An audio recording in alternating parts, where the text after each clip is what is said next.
Hi guys, welcome back to my channel. Kelvin here. The stock market is like a giant casino where we try to buy stocks and pray that we will whack big or risk losing a ton of money. But here's the trick. If you know how to find good companies, you can actually increase the chances of winning in the stock market. So in this video, I will show you 7 ways on how to find good companies to invest in. But before I start, I would greatly appreciate it if you can help to tap the like button and subscribe if you haven't done so. In return, I will show you a dog eating. Also, I want to thank the sponsor of today's video, Be Rich. But more on that later. Alright, let's start right now. Okay, whenever we look at stocks, the first thing that we will see is stock price. Like Palantir is $9, while Google is $2,000 now. Does it mean that Palantir is cheaper than Google? Hence, we should buy Palantir? Well, yes, but no. We can't just compare it like that. It's like saying Cai Fan is better because it's cheaper than Starbucks coffee. Technically, Cai Fan is better than Starbucks. But that's not the point. The point is, just by looking at price alone is not good enough. Instead, a better way is to use something called PE ratio. PE ratio, or price to earnings ratio, is an easy way to tell whether the stock is cheap or expensive. Basically, you take the current stock price divided by earnings per share to find out what's the PE ratio. Or if you are too lazy to calculate, like me, you can just find the PE ratio already calculated for you. For example, in uSmart, just go to any stock like PayPal. At the bottom, you can see that the PE ratio is 23. In other words, for every $1 that the company earns, investors are willing to pay $23 to buy the stock. Now, it's important to know that different sectors have different average PE ratios. For example, you can see that for the financial sector, the PE ratio is 11, while the technology sector is 25. Why like that? That's because people expect financial companies like banks to grow slower when compared to tech stocks like Google. And because of that, people are willing to pay less for financial companies when compared to tech companies. Okay, here's how to use PE ratio. If we look at Apple's PE ratio, it's around 22. Then, if you look at Amazon, it's trading at 51 PE ratio, which is almost double of Apple's PE ratio. In other words, Amazon is more expensive than Apple. On the other hand, Nokia's PE ratio is just 15, which means Nokia is super duper cheap now. So, does that mean I should avoid Amazon and buy Nokia? Not really. Like I said earlier, PE ratio reflects what people think about the company. Amazon has high PE ratio because people feel that Amazon can continue growing very fast. While for Nokia, people are not so confident in them now. That's why their PE ratio is much lower. So that brings me to the second point, growth rate. Many people like SIA, Singapore's national airline, because they are Singapore's pride and they can't possibly go bankrupt. But that's not the only thing that you should look at. The main goal of a company is to earn tons of money and make investors whack big. And the way to keep doing that is to keep growing. If you look at SIA revenue in the past few years, it has basically been flat, like the airport runway. As a result, their stock price has mostly been flat over these past few years. But other than just looking at past revenue, the other way is to use PEG ratio, or price over earnings to growth ratio. Basically, you take the PE ratio, then divide it by annual earnings per share growth. Similarly, the lower the number, the cheaper it is. And again, for lazy people like me, I will just Google for the PE ratio instead of calculating it manually. For example, I can go to Yahoo Statistics, then see that the PEG ratio for Nvidia is 2.3. Okay, here's how to use PEG ratio. Tesla's PE ratio is 90, while Adobe PE ratio is 37. So Tesla is more expensive, right? But that's only part of the story. Adobe's PEG ratio is 1.73, while Tesla PEG is 1.66.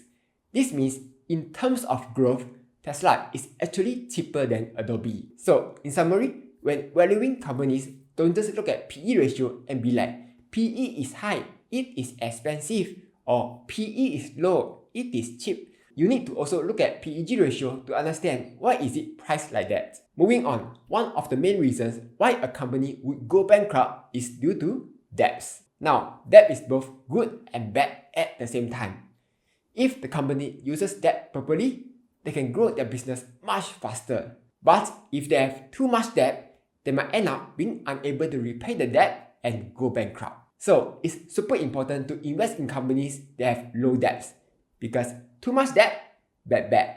They can easily close shop. Here, we can use debt to equity ratio.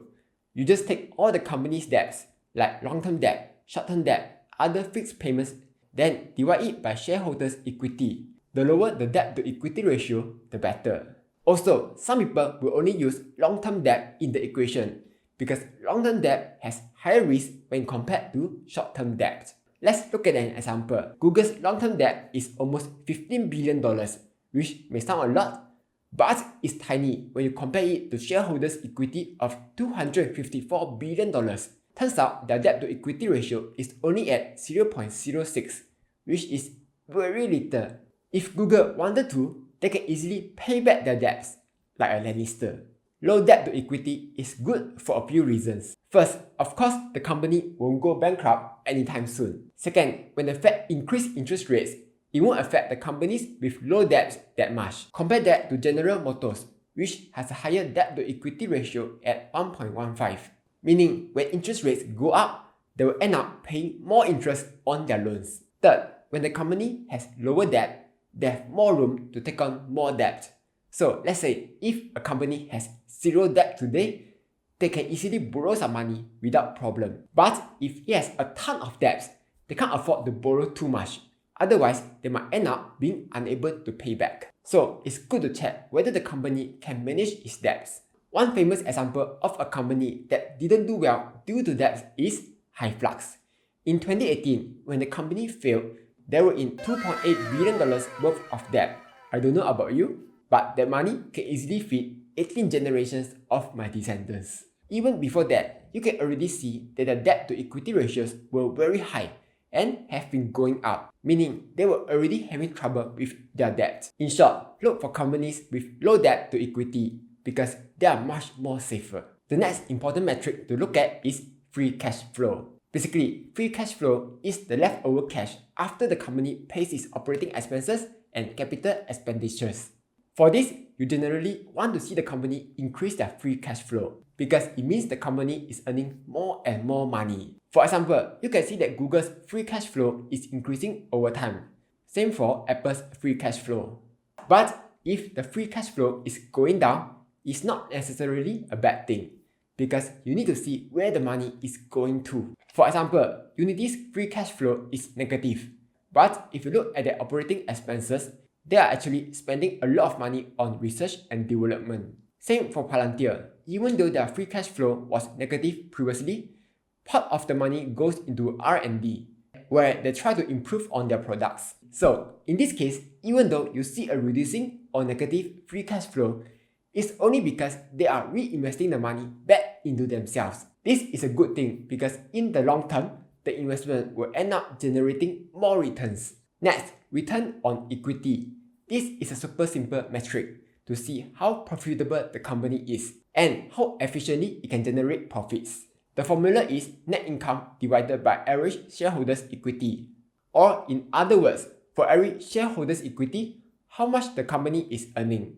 And of course, the higher it is, the better. Return on equity will be different for every sector. For example, a utility company will have about 10% ROE, while a tech company will usually have around 18% ROE or more. But if it is a good company, you will see the ROE slowly going up as they become more and more efficient. For example, like Apple, Google, Amazon, and so on. Okay, here's one bonus metric that you can look at: market share.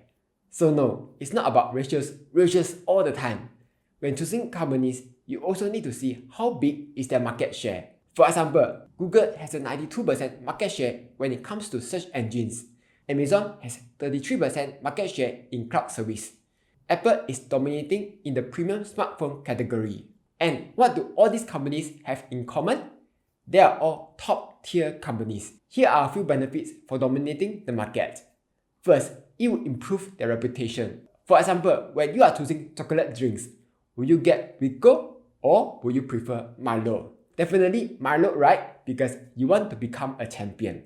Second, the company gets to attract a lot more talented employees. Like right now, many engineers want to work in SpaceX or Tesla when they graduate, which means SpaceX and Tesla will usually get the best talents when compared to their counterparts. In short, having a big market share is important. So, those are the 6 metrics as to how you can look for good companies. On that matter, let me share a bit more about today's sponsor. One thing that I like about uSmart is their intelligence tool, which you can try out for just 1 cent over the first 30 days. If you go to Intel Value Screener, they have picked stocks based on many of the criteria that I've mentioned just now. Besides that, they also have daily stock picks which are chosen based on nearly 10,000 variables like fundamentals, market news, value, technical analysis to find stocks that have the potential to do well. So if you want to sign up to uSmart, you can sign up using my link down below, deposit at least 2,000 SGD to receive the free Tesla stock, get a $15 cash voucher, free level 2 market live prices, and an investment master course. Anyway, that's all for today.